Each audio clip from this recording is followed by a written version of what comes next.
ان کو نقصان پہنچایا، لیکن بہت زیادہ نقصان نہیں پہنچایا، کیونکہ یہود بھی بہرحال طاقتور تھے، پاورفل تھے، اور لیکن اس نے یہ کیا کہ بیت المقدس میں اور جو شام میں نا اپنا کوئی نائب بنا کے وہ چلا گیا. جیسے آج کل بڑی طاقتیں ہوتی ہیں نا کسی ملک پہ قبضہ کر کے، تو ان کو پتا ہوتا ہے ہم اس ملک پہ قبضہ برقرار نہیں رکھ سکتے، لیکن اپنا ہی کوئی کٹ پتلی کوئی حکومت بنا کے چلے جاتے ہیں. تو بالکل اسی طرح کا کام بابل کے بادشاہ بخت نصر نے کیا اور اپنی کٹ پتلی حکومت بنا کے چلا گیا، اور کہا جاتا ہے کہ یہودیوں ہی میں سے کسی کو اس نے بادشاہ بنایا.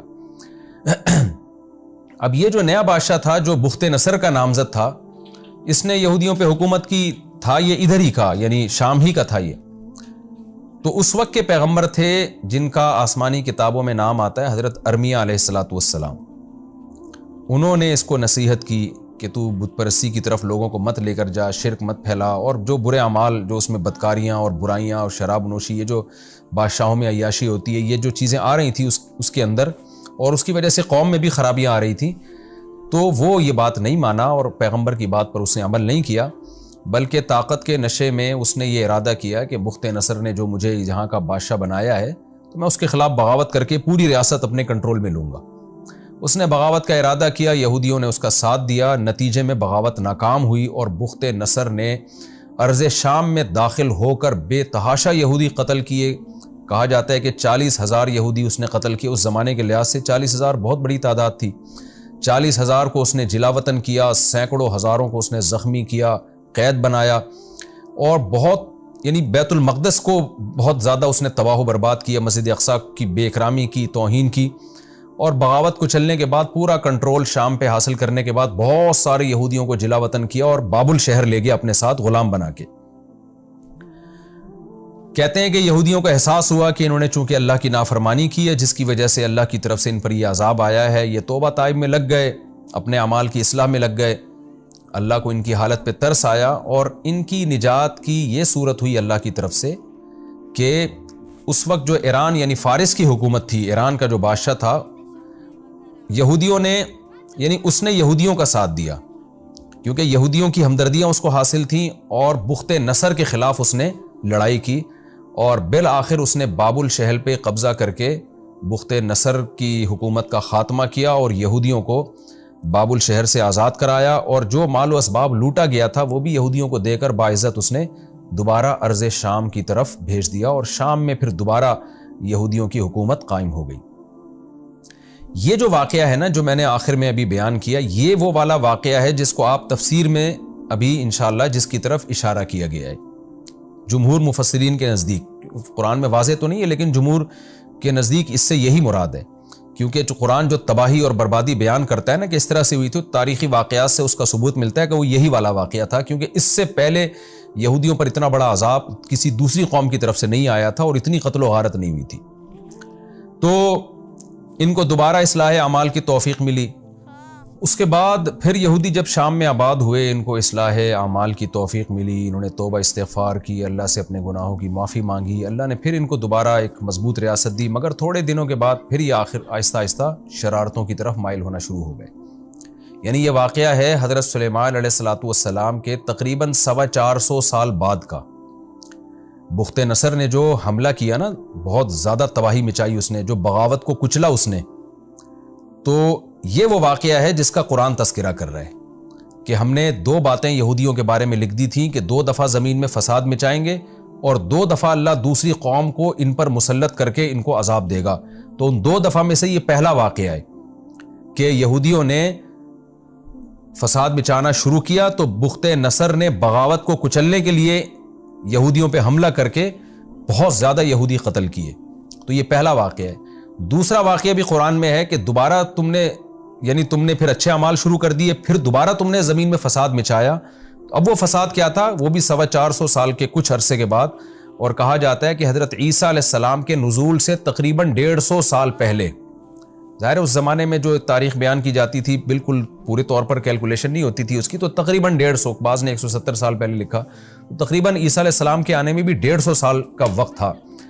تو 150 سال پہلے ہوا یہ ہے کہ جب دوبارہ یہ شرارتیں ان میں پیدا ہونا شروع ہوئیں، تو ایک بادشاہ تھا جس نے انطاکیہ آباد کیا. آج بھی انطاکیہ ترکی میں ایک شہر ہے.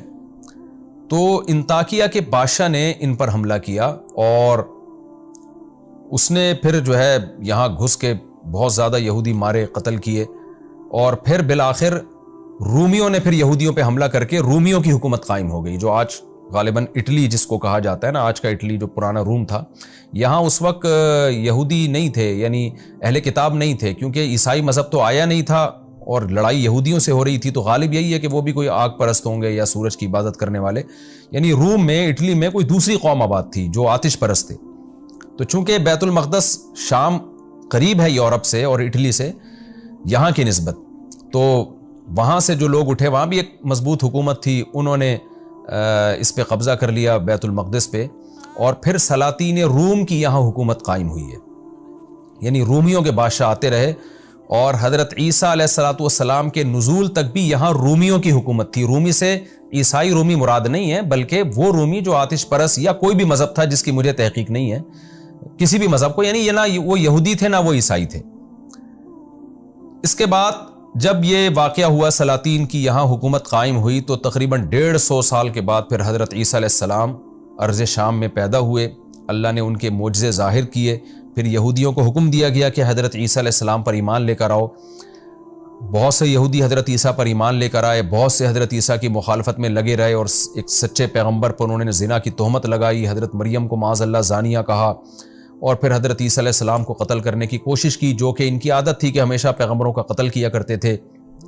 بہرحال یہودیوں کی جو میجورٹی تھی وہ حضرت عیسیٰ علیہ السلام پر ایمان نہیں لے کر آئی، لیکن وہ جو سلاطین روم تھے وہ حضرت عیسیٰ علیہ السلام پر ایمان لے آئے، اور کہا جاتا ہے کہ روم کا جو بادشاہ تھا نا، جو جس کی بیت المقدس پہ حکومت تھی، حضرت عیسیٰ علیہ السلام کے یعنی آسمان دنیا پہ جانے کے تقریباً 40 سال کے بعد وہ مسلمان ہوا ہے، اور اس کے بعد سے پھر بیت المقدس میں دوبارہ عیسائیوں کی ایک مضبوط ریاست قائم ہو گئی، اور پھر وہ عیسائی دنیا میں پھیلتے چلے گئے، اور پھر یہودیوں سے ان کی بہت زیادہ لڑائیاں بھی ہوئیں، اور اللہ تعالیٰ نے عیسائی مذہب کو دنیا پہ غالب کر دیا۔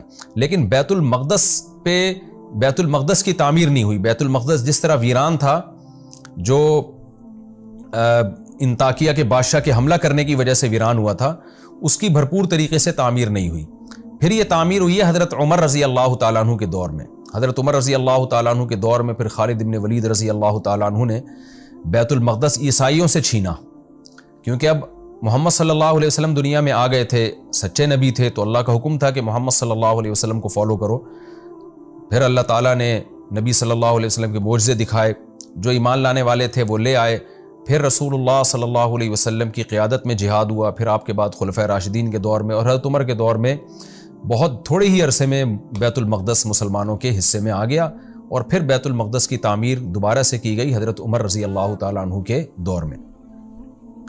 تو قرآن میں جو بیان کیا گیا ان واقعات میں سے کہ ہم نے بنی اسرائیل پر یہ کتاب میں یعنی تورات میں یا آسمانی صحیفوں میں لکھ دیا تھا کہ تم زمین میں 2 دفعہ بڑا فساد مچاؤ گے، اور 2 دفعہ اللہ تمہارے دشمن کو تم پر مسلط کرے گا۔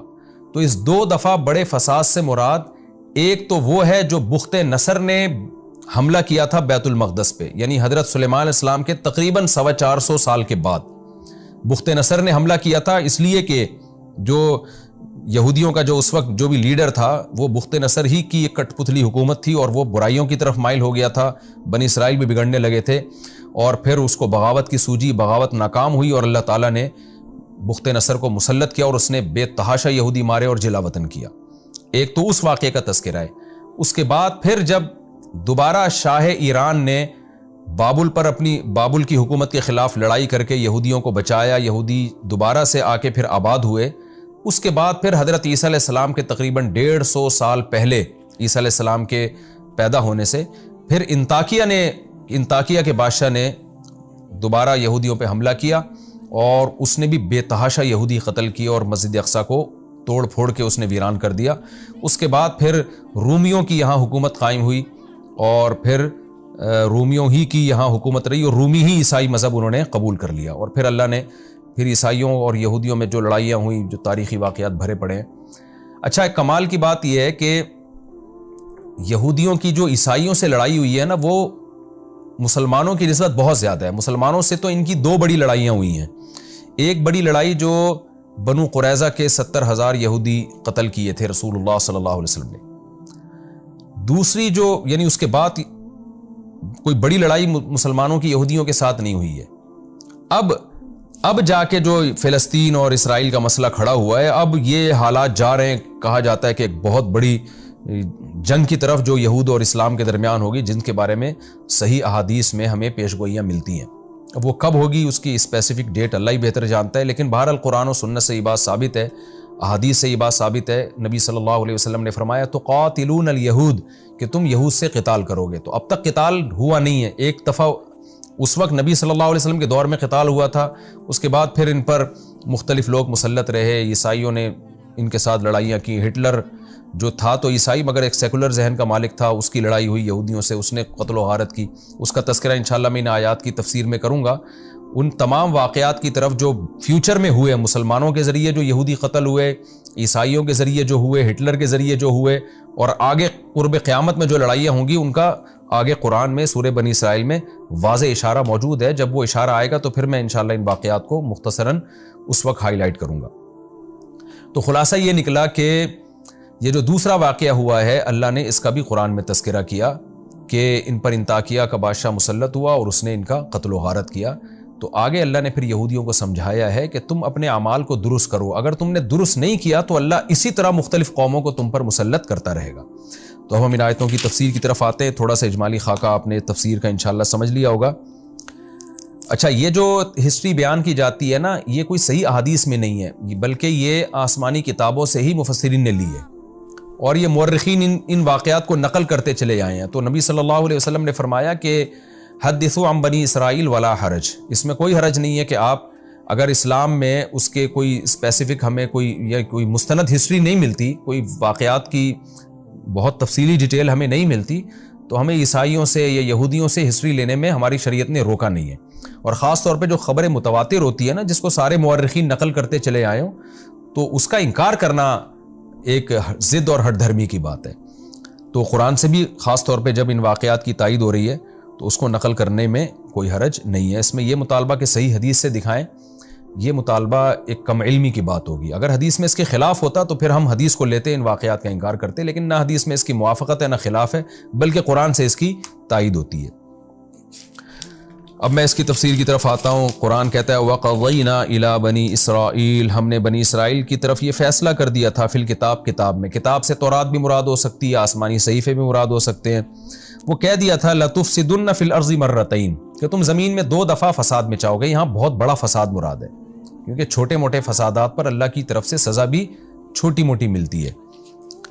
اچھا, اللہ نے لکھ دیا تھا کہ کیا مطلب ہے؟ یہ ایسے ہی ہے جیسے ہمارے پیغمبر صلی اللہ علیہ وسلم نے ہمیں بتا دیا نا فیوچر کے بارے میں, کچھ باتیں ہوں گی, عیسیٰ ابن مریم نازل ہوں گے, تمہاری لڑائی ہوگی, فلاں سے ملحمہ کبریٰ ہوگا, جو قیامت کی علامات ہیں. تو اللہ نے تورات میں بھی بنی اسرائیل کو بتا دیا تھا کہ تم بدعمالیاں کرو گے جس کی تمہیں یہ سزا ملے گی, پھر تم دوبارہ بدعمالی کرو گے, پھر اس کی دوبارہ تمہیں یہ سزا ملے گی. تو وہ کیا لکھ دیا تھا اللہ تعالیٰ نے, لَتُفْسِدُنَّ فِي الْأَرْضِ مَرَّتَيْنِ, کہ تم زمین میں 2 دفعہ سرکشی کرو گے. یعنی یہ اسلام سے پہلے, اس سرکشی سے وہ سرکشی مراد ہے جو اسلام کے دنیا میں آنے سے پہلے ہوگی. ایک سرکشی وہ جو حضرت عیسیٰ علیہ السلام کی مخالفت میں تھی, اور ایک سرکشی وہ جو حضرت موسیٰ علیہ السلام کی مخالفت میں تھی, یعنی دین موسوی کی مخالفت کی انہوں نے, جس کی تفصیل میں بتا چکا ہوں کہ تم زمین میں 2 دفعہ فساد پھیلاؤ گے اور تم بہت بڑی سرکشی کرو گے زمین میں. زنا پھیلنے لگا تھا, شراب اور لوگوں پہ ظلم زیادتی. آگے اللہ فرماتے ہیں فَإِذَا جَاءَ وَعْدُ أُولَاهُمَا, ان دونوں وعدوں میں سے جب پہلے وعدے کا وقت آیا. یہاں وعدے سے مراد ہے تقدیر, یعنی جو اللہ نے اطلاع دی تھی نا تمہیں. وعد سے مراد میعاد, وقت مقرر, کیونکہ وعدے میں کسی سے کوئی خاص ٹائم کا وعدہ کیا جاتا ہے تو اس لیے اس ٹائم کو بھی وعدے سے تعبیر کیا جاتا ہے. ورنہ وعدہ تو 80 چیزوں میں ہوتا ہے نا. آپ کہتے ہیں کہ میں تم سے وعدہ کرتا ہوں کہ میں فلاں وقت میں تمہاری دعوت کروں گا, تو یہاں وعدہ اس معنی میں نہیں ہے. یہاں وعدہ ہے میعاد, جو اللہ نے ٹائم بتایا تھا. جب اس پہلا والا ٹائم آیا ہے تو کیا ہوا, بعثنا علیکم عباد لنا, ہم نے مسلط کر دیا تم پر اپنے بندے. اللہ نے اپنے بندے, کیونکہ کافر بھی اللہ کا بندہ ہے, وہ اسلام دشمن قوتیں تھیں. اللہ تعالیٰ کی عادت ہے کہ ظالم کو ظالم سے ہی سزا دلوا دیتے ہیں بعض دفعہ. وَكَذَلِكَ نُوَلِّي بَعْضَ الظَّالِمِينَ بَعْضًا، اللہ فرماتے ہیں ہم بعض دفعہ بعض ظالموں کو دوسرے ظالموں سے پٹواتے ہیں. جیسے ہٹلر بھی ایک ظالم تھا نا، لیکن اس ظالم ہی کے ذریعے اللہ نے یہودیوں پہ بھی ظلم کروایا. تو یہ اللہ کی عادت ہے کہ بعض دفعہ ظالم کو ظالم پر مسلط کرتے ہیں. تو جو بابل کا بادشاہ بخت نصر تھا وہ بھی ظالم تھا، لیکن اللہ نے اس کو ان پر مسلط کر دیا. اس کو عباد یا عبد سے تعبیر اس لیے کیا ہے کہ عبد کہتے ہیں غلام کو، تو کافر بھی اللہ کا غلام ہے. تو جب اللہ چاہتے ہیں اس ظالم ہی کو کسی پر مسلط کر دیتے ہیں، یعنی وہ بھی اللہ کے کنٹرول میں ہے، وہ بھی اللہ کی مرضی کے بغیر نہیں کر سکتا کچھ بھی. فرمایا ہم نے اپنے بندوں کو مسلط کیا اولی باسن شدید، جو بہت سخت لڑائی والے تھے. یعنی جو بابل کا بادشاہ بخت نصر تھا بڑی شدید لڑائی والا تھا. فجاسو خلال الدیار، وہ گھروں کے بیچ میں گھس گئے. یعنی اتنی زبردست فتح ہوئی ان کو، اور ایسی سخت انہوں نے لڑائی کی ہے کہ میدانوں میں لڑائی نہیں بلکہ آبادیوں کے اندر گھروں کے بیچ میں گھس کے قتل و غارت کرنے لگے. وکان وعدن، اور یہ ایک ایسا مقرر وقت تھا، مفعولا، جو ہو کے رہنا تھا. یعنی اللہ تعالیٰ نے جب بتا دیا تھا کہ یہودی فساد کریں گے یہ سزا ملے گی، تو اس نے ہو کے رہنا تھا، اور وہ ہو کے رہا. ثم رددنا لکم الکرۃ علیہم، پھر ہم نے تمہارے لیے مدد کی، لوٹایا ہم نے تم کو کرہ باری کو، علیہم ان کے خلاف. یعنی جو تمہاری دشمن قوم تھی نا بخت نصر، پھر ہم نے اب باری کو چینج کیا اور ہم نے کہا تمہارے ذریعے سے ہم ان کو سزا دلوائیں گے. یہ بھی تو ظالم لوگ ہیں نا، اور تمہاری اب مدد کریں گے کیونکہ تم نے توبہ کر لی ہے. تو ہم نے پھر کیا کیا اس کے لیے، وَأَمْدَدْنَاكُمْ بِأَمْوَالٍ، ہم نے مدد کی تمہاری مالوں کے ذریعے، وَبَنِينَ، اور بیٹوں کے ذریعے. بیٹوں کے ذریعے مدد کا مطلب یہ بھی ہو سکتا ہے کہ اللہ نے یہودیوں کی نسل بڑھائی. جب بابل شہر میں یہودی جا کے آباد ہوئے نا تو ان کی نسل بہت تیزی سے بڑھی ہے. تو ظاہر آبادی کا ریشو جب کسی قوم کا بڑھتا ہے تو وہ پاور میں آ جاتی ہے.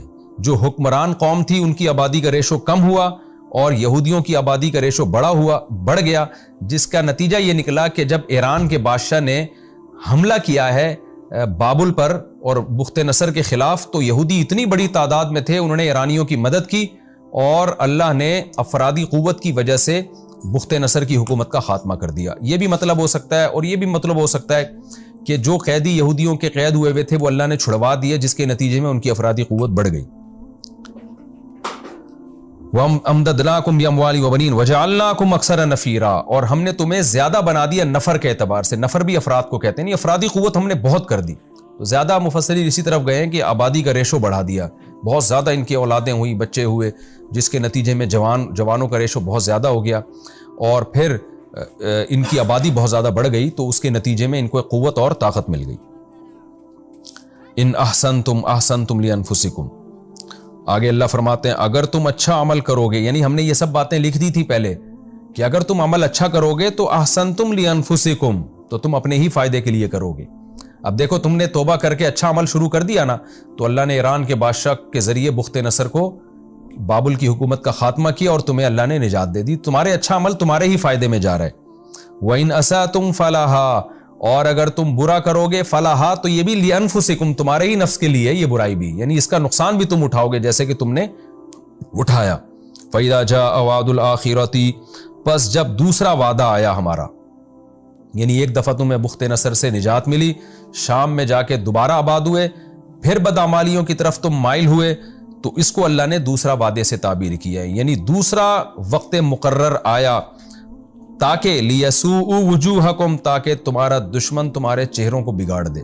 اس سے مراد وہ انطاکیہ کا جس نے انطاکیہ کو آباد کیا وہ بادشاہ تھا جس نے یہودیوں پہ چڑھائی کی، ان کی بدعمالیاں شروع ہو گئی تھیں، نااتفاقیاں شروع ہو گئیں، اور اس نے کیا کیا، اتنا یہودیوں کو مارا ہے کہ ان کے چہروں کو بگاڑ دیا. یہ چہروں کو بگاڑنا کنایا ہے بے تحاشا مار پیٹ سے، کہ وہ بیت المقدس میں گھسا ہے، اور لیسوء وجوہکم، تاکہ وہ تمہارے چہروں کو بگاڑ دے، وَلِيَدْخُلُوا الْمَسْجِدَ، اور تاکہ یہ تمہارے دشمن گھس جائیں مسجد میں، مسجد اقصیٰ میں، کما دخلوہ اول مرہ، جیسے پچھلی مرتبہ تمہارے دشمن گھسے تھے اس میں، انہوں نے جو تخریب کاری کی تھی، اس دفعہ بھی تمہارے دشمن وہی کام کریں گے.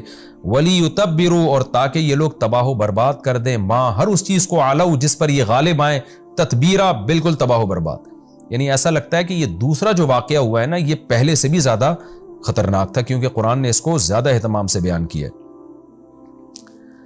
آگے اللہ تعالیٰ فرماتے ہیں اب یہ اس کے بعد پھر میں نے آپ کو بتایا کہ پھر رومیوں کی، اٹلی کے جو بادشاہ تھے، جو بھی آتش پرست لوگ تھے، ان کی بیت المقدس پہ اور شام پہ حکومت قائم ہو گئی، اور پھر تقریباً 150 سال کے بعد اللہ نے حضرت عیسیٰ علیہ السلام کو پیدا کیا۔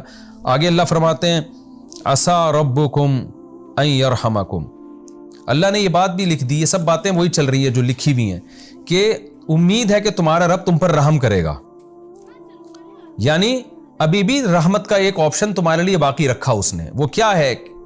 اس میں اشارہ ہے کہ اب نئے حضرت عیسیٰ علیہ السلام پر ایمان لے کر آؤ، اور جب محمد صلی اللہ علیہ وسلم دنیا میں آئیں تو ان پر ایمان لے کر آؤ، پھر اللہ تم پر رحم کرے گا، پھر مسلمانوں کے ساتھ ملا کے اللہ تمہاری حکومتوں کو دوبارہ قائم کرے گا۔ لیکن آگے اللہ فرماتے ہیں وَإِنْ عُدْتُمْ عُدْنَا، اگر تم نے دوبارہ وہی بدعمالیاں شروع کی، وہی زمین میں فساد شروع کیا۔ دیکھیں، فساد ایک خاص نوعیت کی بدعملی کو کہتے ہیں، ایسی بدعملی جس میں لوگوں پہ ایک تو گناہ ہے نا انسان کا پرسنل، ایک شراب پی رہا ہے، زنا کر رہا ہے، ایک یہ فساد ہے، ایک ہے کہ سازشیں کر کے زمین کا امن خراب کرنا۔ تو ایسا معلوم ہوتا ہے یہودی صرف انفرادی بدعملی میں مبتلا نہیں تھے، اجتماعی ایسی بدعملی جس سے زمین کا فساد تباہ ہو رہا ہو، حب مال، حب جاہ اور لوگوں پہ ظلم، اس قسم کی برائیاں ان میں آ گئیں۔ تو اللہ فرماتے ہیں وَإِنْ عُدْتُمْ عُدْنَا، ہم نے یہ بھی لکھ دیا تھا کہ اگر تم دوبارہ لوٹے تو ہم بھی دوبارہ لوٹیں گے۔ کیا مطلب؟ اسی نوعیت کی سزا دیں گے جو پہلے ہم دے چکے ہیں، جو بخت نصر کے ذریعے اور رومیوں کے ذریعے اور انطاکیہ کے ذریعے تمہیں ہم سزا دے چکے ہیں، کہ کس طرح لوگوں نے تمہیں مارا۔ دیکھیں قرآن کی یہ کیسی بلاغت ہے اور کیسی پیش گوئی ہے۔ یہ آیتیں مکہ میں نازل ہوئی ہیں، اس وقت بنو قریظہ بنو نذیر کے واقعات نہیں ہوئے تھے، یہ مکہ میں نازل ہوئی ہیں، لیکن بالکل یہودیوں کو اس کے بعد اسی انداز سے سزا ملی ہے جو پہلے ملتی تھی۔ پہلے قوموں پہ عذاب آتے تھے نا زلزلے کے اور طوفانوں کے، لیکن اللہ نے یہودیوں کے لیے کیا عذاب رکھا کہ بدعمالی اگر کرو گے تو قومیں مسلط کرے گا۔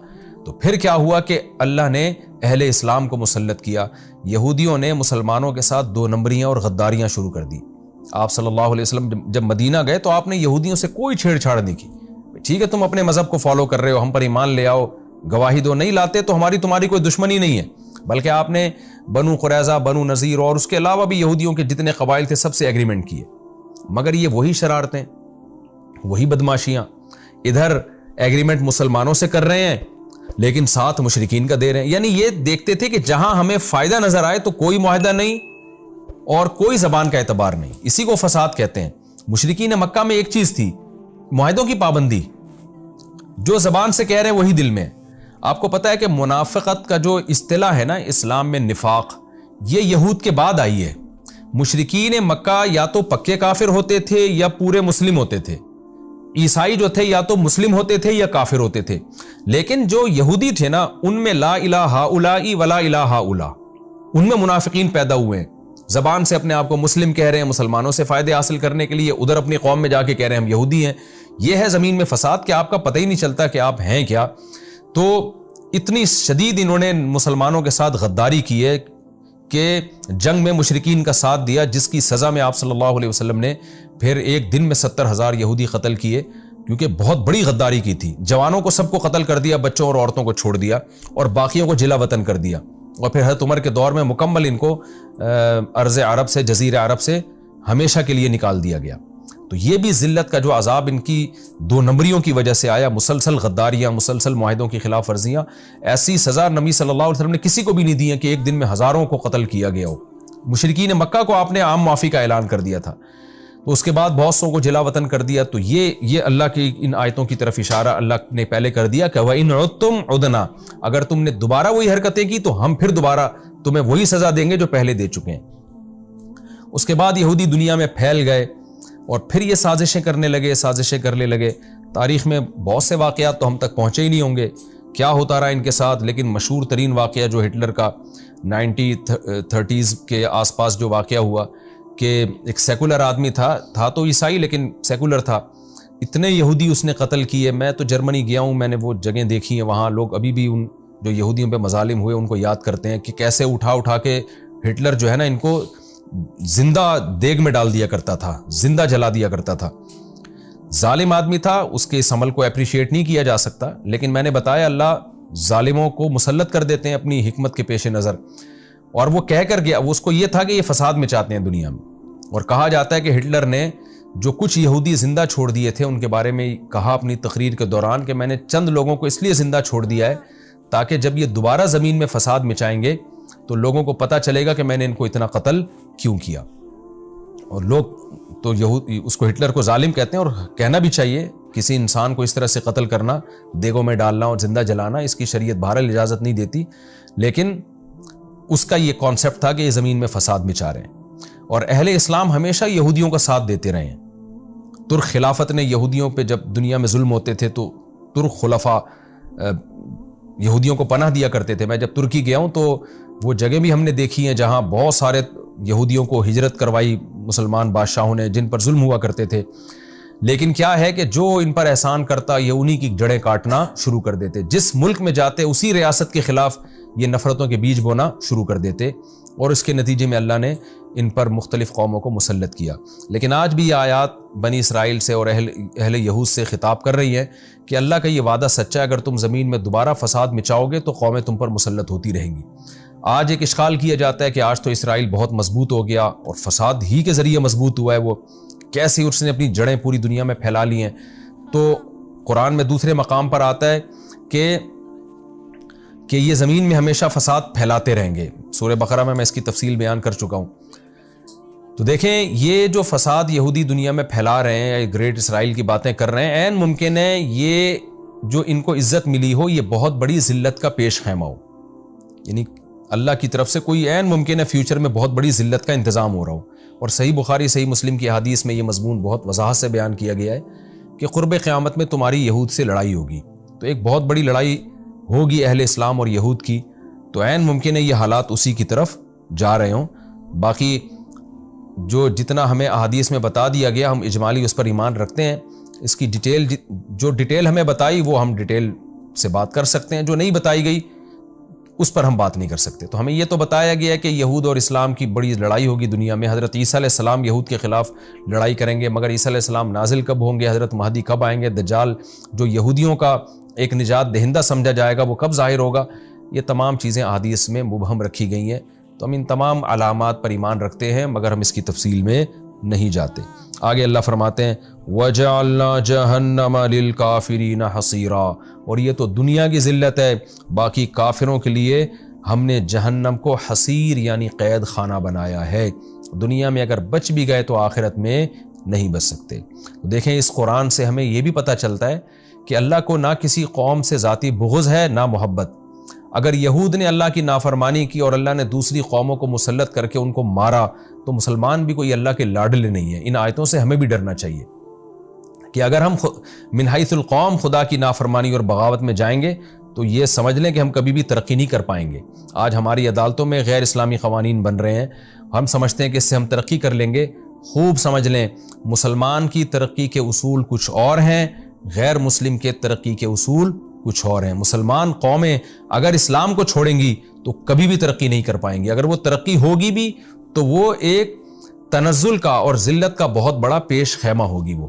تو ان آیتوں سے ہمیں بھی عبرت حاصل کرنی چاہیے. آگے اللہ تعالیٰ یہ تمام مضامین بیان کر کے بتاتے ہیں ان ھذا القرآن، بے شک یہ قرآن ہے، یہدی للتی ہی اقوم، یہ وہ راستہ بتاتا ہے جو سیدھا راستہ ہے. یہ بتا رہے قومیں کے عروج و زوال کے واقعات اور صحیح طرف تمہیں گائیڈ کر رہا ہے. وَيُبَشِّرُ الْمُؤْمِنِينَ الَّذِينَ يَعْمَلُونَ الصَّالِحَاتِ، اور یہ خوشخبریاں سناتا ہے ان مومنین کو جو نیک اعمال کرتے ہیں.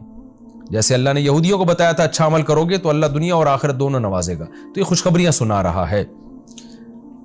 ان لہم اجرا کبیرا، وہ خوشخبری کیا ہے کہ ان کے لیے بہت بڑا اجر ہے. وَأَنَّ الَّذِينَ لَا يُؤْمِنُونَ بِالْآخِرَةِ أَعْتَدْنَا لَهُمْ عَذَابًا أَلِيمًا، اور یہ قرآن یہ بھی بتاتا ہے کہ جو لوگ آخرت پر ایمان نہیں لے کر آتے ہم نے ان کے لیے دردناک عذاب تیار کر کے رکھا ہے. یہ ہمارا رکوع کمپلیٹ ہوا. اس رکوع میں جو بہت اہم مضامین بیان ہوئے ہیں، میں کیونکہ وقت بھی ہمارا اب اتنا نہیں ہے کہ ہم اگلے رکوع کو کمپلیٹ کر سکیں تو میں اس کا مختصر خلاصہ آپ کے سامنے بیان کر دیتا ہوں.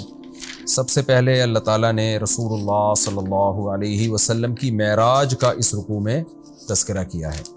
پھر اللہ نے بتایا ذریۃ من حملنا مع نوح، کہ اے نوح کی کشتی میں سوار ہونے والے لوگوں، ہم سب نوح علیہ السلام کے ان تینوں بیٹوں کی اولاد ہیں کیونکہ قرآن میں آتا ہے کہ اللہ نے صرف نوح علیہ السلام ہی کی ذریت کو باقی رکھا. تو ہمارے باپ دادے وہ تھے جنہوں نے نوح علیہ السلام کی بات کو مانا اور اللہ نے ان کو بچا کے ہمیں بھی حیات اور زندگی دی. اور نوح علیہ السلام بھی اللہ کے شکر گزار بندے تھے، تو ہمیں بھی اللہ کا شکر گزار بننے کی کوشش کرنی چاہیے. پھر اللہ تعالیٰ نے بنی اسرائیل کا بتایا کہ بیت المقدس کا چونکہ بنی اسرائیل سے بڑا گہرا تعلق رہا ہے، جہاں معراج میں اللہ اپنے نبی صلی اللہ علیہ وسلم کو لے کر گئے، تو اس صورت کا نام بھی بنی اسرائیل اسی مناسبت سے. تو اللہ نے بتایا کہ بنی اسرائیل پر تاریخ میں کیا کیا عروج اور زوال آئے ہیں اور کن کن نشیب و فراز سے وہ گزرے ہیں، اور ان تمام نشیب و فراز کی وجہ ان کے اچھے اعمال اور بدعملی. جب اچھے اعمال کیے تو ترقی ملی، جب بدعملی ہوئی تو دوسری قوموں کو اللہ نے مسلط کیا. اور قرآن میں یہ مضمون دوسری جگہ پر بھی ہے، نولی بعض الظالمین بعضا، کہ ہم ظالموں کو ظالموں پہ مسلط کرتے ہیں. تو ہمیں بھی اس سے ڈرنا چاہیے کہ اگر اللہ تعالیٰ ہم من حیث القوم اللہ کی نافرمانی کریں گے تو قومیں ہم پر مسلط رہیں گی، اور رہ رہی ہیں. اب ساری دنیا اپنی آنکھوں سے دیکھ رہی ہے کہ اہل اسلام بھی دبے چلے جا رہے ہیں. ہماری کتنی بڑی خلافتیں تھیں، کتنی بڑی حکومتیں تھیں، لیکن جب ہم نے دین کو چھوڑا تو اس کے نتائج کیا نکلے. آج ہم کس پستی کی طرف جا رہے ہیں، اور بجائے دین پہ آنے کے اور زیادہ دور ہوتے چلے جا رہے ہیں. اور اس میں آبادی کی بڑھنے کی فضیلت بھی معلوم ہوتی ہے کہ اللہ نے جب یہودیوں پر احسان کیا ان کی نیک اعمال، تو اللہ نے ان کو بیٹوں اور مال کے ذریعے اللہ نے مدد کی. مالی یعنی معاشی ترقی بھی دی اور کثرت سے اولادیں بھی دی. ظاہر ہے جب اولاد زیادہ ہوتی ہے تو پھر بیٹوں کا ریشو بھی خود بخود بڑھ جاتا ہے. بیٹیوں کا تذکرہ اس لیے نہیں کیا کہ لڑائی کے کام اور معاشی ترقی کے کام جیسے بیٹے آتے ہیں بیٹیاں اس طرح آ نہیں سکتی. تو قوم جو مضبوط ہوتی ہے وہ لڑکوں کے ریشو کی وجہ سے ہوتی ہے، لڑکیوں کی وجہ سے نہیں ہوتی. یہ تو ایک زمینی حقیقت ہے، اس کا کوئی شخص بھی انکار نہیں کر سکتا. اس کا یہ مطلب نہیں ہے کہ بیٹی اللہ کی نعمت نہیں ہے یا رحمت نہیں ہے، اس کے الگ سے دلائل ہیں. لیکن چونکہ یہودی مغلوب تھے تو دنیا میں غالب کرنے کے لیے بہرحال جوانوں کا ریشو، جوان لڑکوں کی تعداد میں ایک بہت بڑی تعداد میں ان کا ہونا یہ بہت ضروری تھا. تو آج بھی ہم کیسے بے وقوفی کی باتیں کرتے ہیں کہ جو نعمت اللہ تعالیٰ، جو آبادی کو جو اللہ نے ایک بطور نعمت کے بیان کیا، ہم اسی آبادی کو گھٹانے میں لگے ہوئے ہیں. یعنی لوگ کہتے ہیں نا یورپ نے اتنی ترقی اس لیے کی کہ اس کی آبادی نہیں ہے، یہ بالکل غلط ہے. اور لوگ کہتے ہیں ہم اتنے غریب اس لیے کہ ہماری آبادی زیادہ ہے، یہ بالکل غلط ہے. اگر ہماری آبادی کم ہو گئی تو اس سے زیادہ غریب ہو جائیں گے، اور یورپ کی آبادی بڑھ گئی تو اس سے زیادہ مالدار ہو جائیں گے وہ. قرآن میں اس مضمون کو اللہ نے اور بھی مقامات پر بیان کیا. نوح علیہ السلام نے جب اپنی قوم کو سمجھایا کہ تم ایمان لے کر آؤ تو وہاں بھی یہ فرمایا یمددکم باموال و بنین، کہ اللہ تمہیں اولادیں کثرت سے دے گا، مال بھی دے گا، اولادیں بھی دے گا. تو اولاد کی کثرت یہ اللہ کی بہت بڑی نعمت ہے. شعیب علیہ السلام نے جب اپنی قوم کو سمجھایا تو وَاذْكُرُوا إِذْ كُنْتُمْ قَلِيلًا فَكَثَّرَكُمْ، اے میری قوم یاد کرو اس وقت کو جب تم تھوڑے تھے اللہ نے تمہاری تعداد بڑھا دی. تو وہاں بھی یہی ہے کہ آبادی کا بڑھنا ہر جگہ اللہ بطور نعمت کے بیان کر رہے ہیں. تو جس گھر میں اولاد زیادہ ہے، جس شخص کو اولاد زیادہ ملی، تو یہ سب چیزیں اللہ کی نعمت میں داخل ہیں. بچوں کا کم ہونا، آبادی کا گرانا، یہ عذاب ہے، یہ زحمت ہے. ایک اللہ کی طرف سے کسی کو اولاد نہیں ملتی، ایک وہ پلاننگ کر کے اپنے گروتھ ریشو کو خود ہی کم کر رہا ہوتا ہے. تو یہ بہت بڑا احمق اور بہت بڑا بے وقوف ہے یہ. تبھی تو آپ دیکھیں جتنا اسلام دشمن قوتیں ہماری آبادی کو کم کرنے کے لیے وسائل خرچ کر رہی ہیں، اتنا کسی چیز پہ خرچ نہیں ہو رہے، کیونکہ ان کو پتہ ہے کہ یہ آبادی ہی ایک ان کے پاس ایک پاور ہے. کیونکہ آبادی زیادہ ہوگی، جوانوں کا ریشو بڑھے گا، سورس آف انکم بڑھے گی، اور جو ہے لائبلٹیز کم ہو جائیں گی، اور جو ہے کمانے کے ذرائع زیادہ بڑھ جائیں گے. تو یہ ساری چیزیں آبادی کی کثرت کے نتیجے میں ہوتی ہیں.